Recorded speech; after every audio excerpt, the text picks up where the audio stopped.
Mais c'est quoi ce système de fou? Vous donnez des milliards à Guéry- des gens qui n'en ont pas besoin. Mais Vous distribuez l'argent aux riches. Je vais- Vous Ok. prenez aux Chose pauvres très pour simple. distribuer aux riches. Alors voilà, C'est allez, ça le problème. Vous répondez. êtes les Robins des Bois à l'envers. La contestation, elle est toujours à l'intérieur de moi. Et en fait, tout à l'heure, vous disiez, ces gens, ils ne se sont pas compris, mais ils ne peuvent pas se comprendre. Parce que moi, ce que j'ai vu tout à l'heure, c'est ce qu'on appelle du mépris de classe. C'est exactement ce qu'on appelle du mépris de classe. Et en fait... De la part des deux ministres qui sont venus dialoguer de la part des deux ministres. Et je vais vous dire un truc, je vais même vous dire un truc, sincèrement. J'en ris. Parce que vous avez choisi pour mettre face aux Français qui aujourd'hui disent on ne veut plus des institutions, on ne veut plus de ce gouvernement, on ne veut plus de ce président. Laissez-moi terminer. Laissez-moi terminer. Je parle moi, je parle en mon nom, je parle au nom de personne.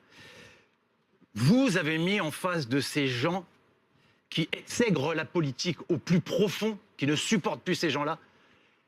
En fait, l'homme politique le plus méprisable qu'il y a sur le marché actuellement.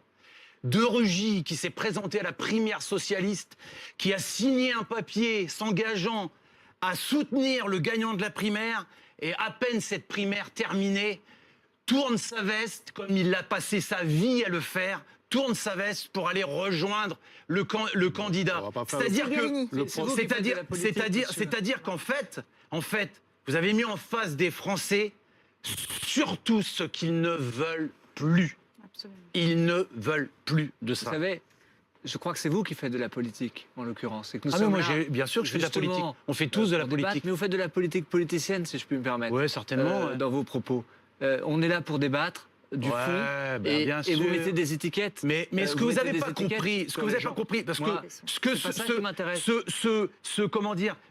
ce cadeau, il faut qu'on se mette à genoux, qu'on vous dise merci. Vous n'avez pas conscience que c'est la goutte d'eau qui a fait déborder le vase, et Macron, tout en mettant la goutte d'eau qui a fait déborder le vase, a annoncé qu'il allait mettre un verre dans la cruche.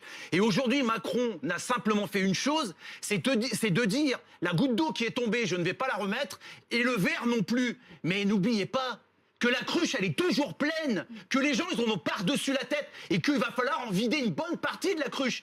Et plus vous allez gagner du temps, plus vous allez essayer de prendre les gens pour des cons, et plus les exigences, elles seront grandes. Parce que si au bout de 3 jours, vous aviez annoncé ce que vous annoncez aujourd'hui, il n'y aurait plus personne dans la rue. Et plus vous allez attendre, pire ça va être. Plus les gens vont penser que vous les prenez pour des cons, et plus ils auront plus envie de lâcher. Et vous savez comment ça va finir? Ça va finir que oui, Macron va dégager, il va falloir qu'il vire cette Assemblée nationale qui ne respecte même pas, ses élus. Merci Xavier Mathieu, on voit bien que vous êtes comédien aujourd'hui.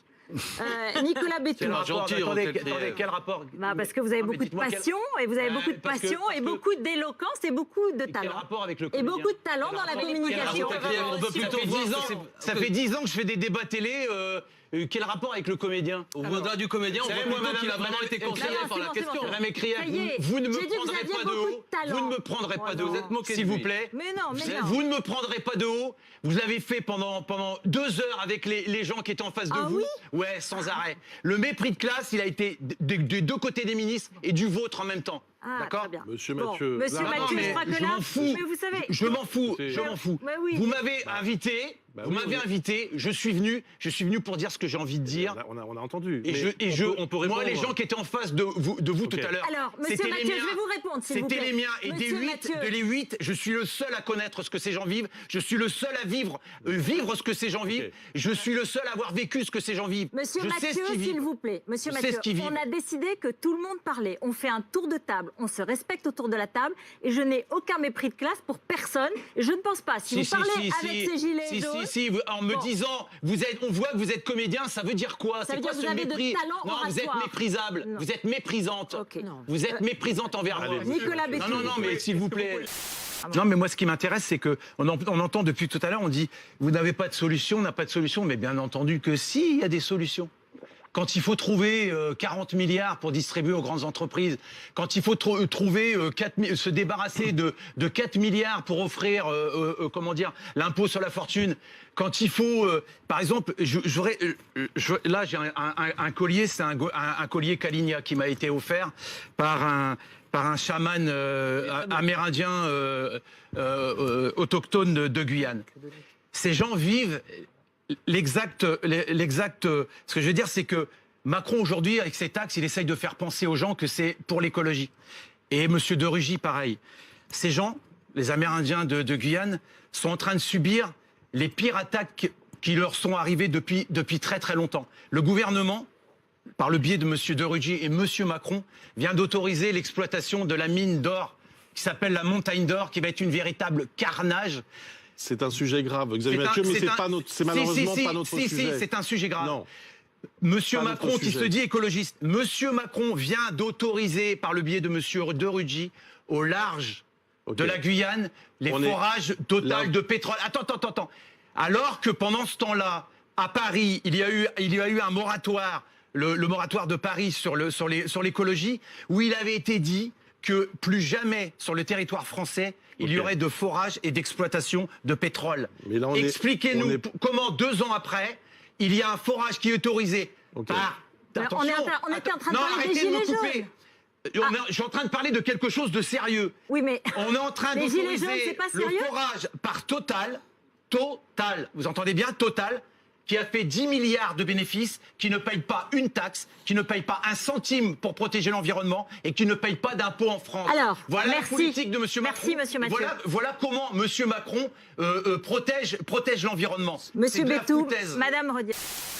Mais c'est vos recettes à vous qui marchent plus. Ça fait 50 ans que vous nous servez la même recette. Mais que les gens s'étouffent avec votre C'est faux, je vous menu. parle d'efficience des services publics, de les transformer. Il y a une culture des services publics en France qui n'est pas une culture de résultats. Le CICE, par exemple, moi je voudrais quand même qu'on m'explique. On nous explique qu'on distribue le CICE pour pas que les entreprises partent à l'étranger et blablabla et blablabla. Comment on m'explique que, par exemple, Auchan, Carrefour, on leur donne du CICE, en quoi Auchan et Carrefour se barraient à l'étranger? Vous allez nous expliquer que Auchan et Carrefour vont aller installer leur magasin en Roumanie et qu'on va prendre nos voitures pour aller faire nos courses en Roumanie. Mais c'est quoi ce système de fou? Vous donnez des milliards à des gens qui n'en ont pas besoin. Réponse de Monsieur Guérini. Vous distribuez l'argent aux riches, vous prenez aux pauvres pour distribuer aux riches. Alors voilà, c'est allez, ça le problème. répondez. Vous êtes les Robins des Bois à l'envers. Allez. Vous ne tromperez personne. Personne vous ne tromperez. Je vous l'ai dit tout à l'heure, moi c'était les miens qui étaient en face de vous tout à l'heure, les Gilets jaunes. Et moi j'ai été porte-parole des Conti. Il y a à peu près 1100 personnes chez Conti. Et aujourd'hui, ils sont pas à la CGT, hein, les Gilets jaunes. Ils ont dit qu'ils n'aiment pas les syndicats, qu'ils veulent pas les syndicats. Vous me coupez encore? Oui, je vous dis ça parce que c'est la vérité. Si d'inviter quel rapport? Mais quel rapport? Vous avez dit c'est les miens. Eux, ils disent qu'ils ne veulent pas être dans des syndicats. Mais est-ce que j'ai prononcé le mot CGT? On sait très bien, Madame Elkrieff, que le mot CGT, c'est quelque chose que vous devez avoir un jeu de fléchettes avec ou CGT ou communiste. Pas d'attaque personnelle. Non, mais c'est l'attaque personnelle, ça fait 2 fois qu'elle m'en met une couche. Excusez-moi, je veux bien être gentil. On va vous laisser tous les deux, sinon. Je voudrais bien essayer de terminer parce que moi, à chaque fois, vous me coupez. Non, je crois que j'ai interrompu les autres. Mais si. Allez-y. C'est Monsieur Mathieu, s'il vous plaît, arrêtez de me couper. Et moi, vous arrêtez pas de me couper. Donc, s'il vous plaît, je veux terminer. Donc, merci, maître, maîtresse, de me laisser parler et de laisser terminer. On vous a invité pour parler. Oui, je vois ça. Oui. Donc, en fait, j'ai représenté à peu près 1100 contis et il y a de tout. En fait, tous les contis, c'est l'ensemble de la population, c'est 1100 personnes, ça représente l'ensemble de la population. Et dans ces contis, on a la moitié qui ont travaillé, qui ont écouté Monsieur Macron, qui a dit que quand on n'était pas un feignant, on accepte de baisser son salaire pour trouver un autre travail, on accepte un travail moins bien payé.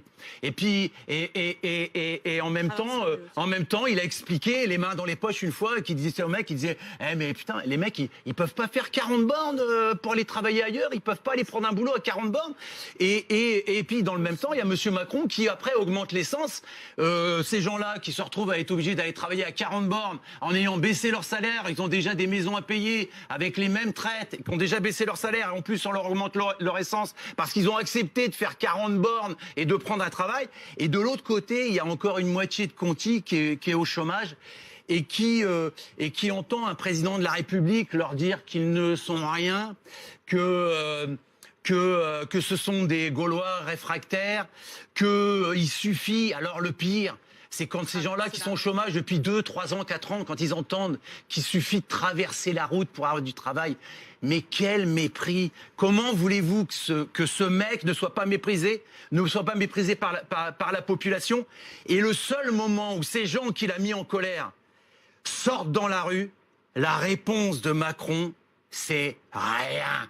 C'est le mépris. Je vous ai craché à la gueule, je vous ai humilié, je vous ai insulté. Maintenant, je vous méprise. Réponse, je ne Monsieur prendrai Guérini. pas la parole, je ne vous parlerai pas, vous êtes des gueux, vous ne méritez pas que je vous adresse la parole. Voilà ce qu'est Monsieur Macron, et voilà, vous avez raison.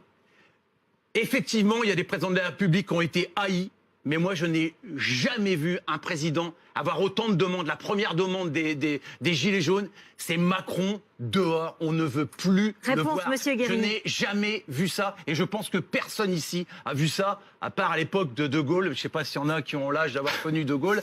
Mais Non. on en est là aujourd'hui. Vraiment, on en est là. Macron, Écoutez, les gens ne veulent... ok. Parce que, attendez, je finis. Macron, même ses députés, il les respecte pas. Parce qu'il a même pas confiance en vous, l'Assemblée nationale. Il colle des ordonnances, il colle des 49.3 parce qu'il a peur. Parce que les ministres, je vais vous dire, 49.3, Macron a détruit le Parti socialiste. Monsieur Guérini. Non, je termine. Macron a détruit le Parti socialiste. Macron a détruit LR. Et vous savez, en plus, Alors, Macron détruit ce qui est en fait le politique. Monsieur Le Mathieu, politique. comme Non, c'est à moi que revient le mauvais non, rôle, parce j'en que ai c'est pour mon 2 minutes travail, à terminer. c'est mon Monsieur travail, Macron, et vous respectez Monsieur le Macron travail des autres. Méprise Je ce qui donne est la le côté parole. politique, parce que Monsieur Macron a mis au gouvernement des gens qui, avant son élection, le méprisaient, l'insultaient, les Édouard Merci, Philippe, merci. les Darmanin, ils ont tous... Monsieur Mathieu. Ils l'ont tous insulté, et aujourd'hui, les Xavier Mathieu, s'il vous plaît. Comment les hommes politiques ne peuvent pas Écoutez-moi. être méprisés par le peuple? Ok. Parce que Macron Monsieur les Mathieu. méprise, Macron vous méprise. Ok, Xavier Macron Mathieu, méprise c'est bon. Les députés, On a compris, et vos méprise propos sont les outres. ministres. Maintenant, Il vous méprise, monsieur. c'est bon. Continuez de le défendre. Monsieur Vous avez Mathieu, raison, mais il vous s'il méprise vous plaît. comme il maîtrise le peuple. Ok. Vous vous rendez Vous- compte que vous confisquez vous quand ne- même le débat? vous ne res- Ça va, c'est bon. Non, ça va pas, parce que vous ne respectez pas nos règles, Ouais, c'est dommage. mais vos règles, C'est on les dommage. connaît, vos règles. Ah bon, mais Ah, alors, écoutez, ah oui, franchement, allez, vas-y. C'est Non. depuis tout à l'heure. Allez, Dès c'est bon, que c'est quelqu'un, bon. Ok, ok. dès que quelqu'un en face est coupé, Ok. vous dites, D'accord, Bon, allez, Monsieur Guérini, vous répondez. Voilà, monsieur Je vais vous Guérini. répondre de façon Voilà. plus courte. Vous l'avez attaqué, il peut répondre. Je vais vous répondre de D'accord. façon plus courte. Je ne sais pas si c'est en venant sur un plateau télé, Oui, allez, en faisant fais-moi la son morale. show, Fais-moi la morale. en Vas-y, disant... fais-moi la morale. le Écoutez, président de la franchement, République, Xavier Mathieu, je sais pas si... Non, mais il est en train de me Bah, faire la morale. Non, mais il est en il a train de vous rien dit. répondre. Vous savez ce que c'est J'essaie de vous parler? répondre, monsieur. Parler. Vous savez ce que c'est parler? Vous J'essaie de adorez répondre. parler. Parler. Vous hein adorez parler. Eh, le prolo. hein, Alors. tu sais parler, tu sais ce que ça veut dire. Continuez à me mépriser, Madame Moi Routel-Krief. J'aimerais demander à Xavier Mathieu pense que- son opinion. Vous permettez que je vous pose une question? Ouais, mais je voudrais répondre à... Et je peux d'abord vous poser une question? Oui. Ah, c'est gentil. C'est sur cette violence qui s'exprime. Arrêtez votre cinéma. Mais non, Mais pas moi. J'essaye de détendre Oui, l'atmosphère. oui. Ne laisse pas déconcentrer. Xavier Mathieu, est-ce que je peux me permettre de vous poser cette question Elle me concernant... fatigue. Une question concernant... Je vous assure que ça suscite Ah, beaucoup d'inquiétude. Je la vous le savez, connais, je la justement. connais déjà, votre question. Qu'est-ce qu'on fait pour samedi? Ben pour samedi, on continue déjà. En fait, déjà, le problème, c'est que Emmanuel Macron, tout comme vous, déjà, vous annoncez déjà que samedi, ça va être une catastrophe, ça va frapper. C'est vous qui l'annoncez déjà. C'est parce qu'il s'est Parce passé que- samedi dernier des mais- choses graves. C'est quand même incroyable qu'Emmanuel Macron vient demander aux syndicats et aux partis politiques de l'aider, lui qui fout le feu depuis 1 an et demi, qui méprise les syndicats, qui méprise les autres partis politiques, qui ne les écoute pas. Macron vient demander de l'aide. Il a pas Mais, tort. mais, Là, pour le coup, il a mais pas tort. franchement, mais jusqu'où le cynisme va aller, jusqu'où le foutage de gueule de Macron va aller. Mais Non, mais dites-le vous vous rendez clairement compte? que vous êtes contre la violence, alors dites-le clairement. Je croyais que c'était elle Je qui allait me n'arriverai poser la pas à question. vous le faire Je dire. croyais que c'était elle qui allait me poser la question. Et c'est Alors je vais terrible. vous dire, je Ça vais qui vous est répondre. inquiétant.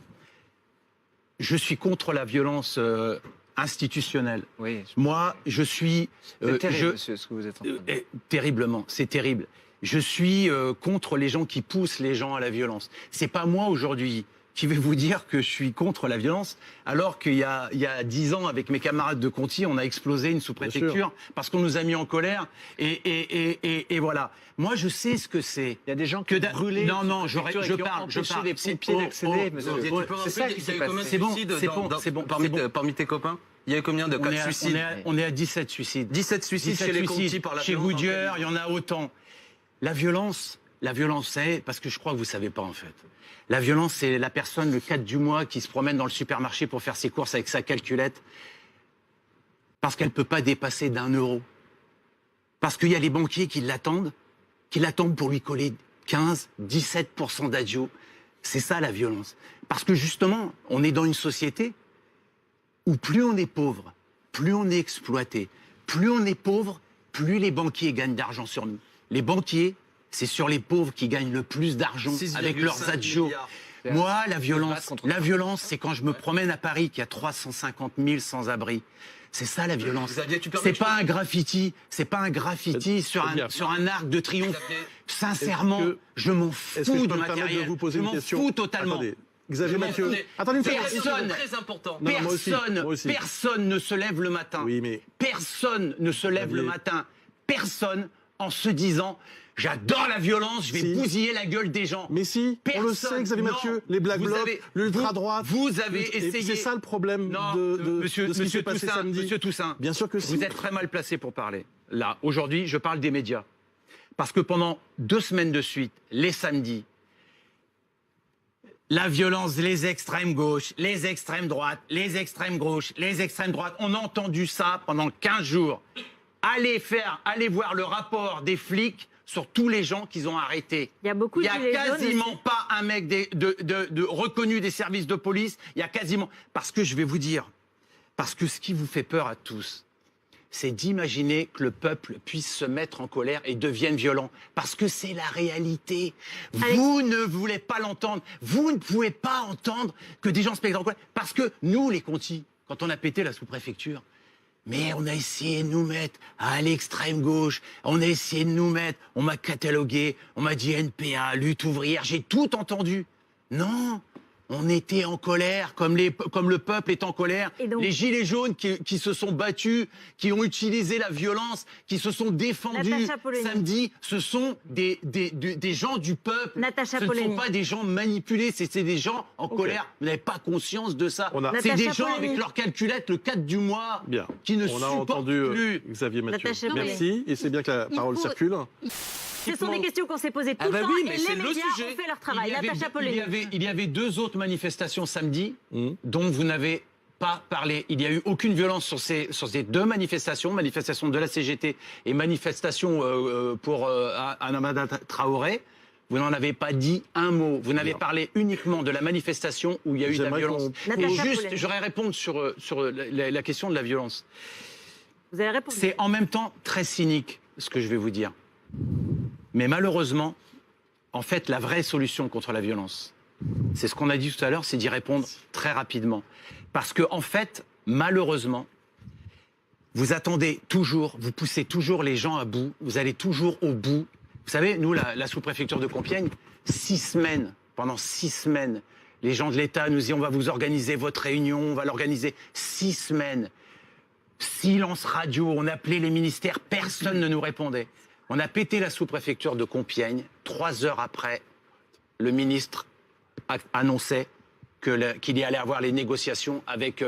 Là, en fait, vous avez reculé, pas parce que vous avez entendu les gens. C'est parce que les gens se sont mis en colère et c'est parce qu'il y a eu de la violence samedi. C'est pour ça que vous avez répondu favorablement, parce que ça vous a fait peur et c'est la seule réponse que vous pouvez apporter aux gens. Vous cautionnez la violence parce que vous attendez qu'elle arrive pour donner aux gens ce qu'ils ont envie. Merci Xavier Mathieu. On s'arrête là malheureusement. Les uns avec les autres. D'un mot. J'assume le fait que ça me fasse peur et je crois que je ne suis pas le seul. Il y a beaucoup de nos concitoyens qui disent ça. C'est tout. Qui ont peur de ne pas remplir leur frigo et de nourrir cette... Vous n'êtes pas là pour avoir peur, vous êtes là pour proposer des solutions. Et vous n'en proposez pas parce qu'on a dit pendant toute cette émission que ça remontait à très loin. À aucun moment vous ne répondez, vous perpétuez ce système qui nous a mis là.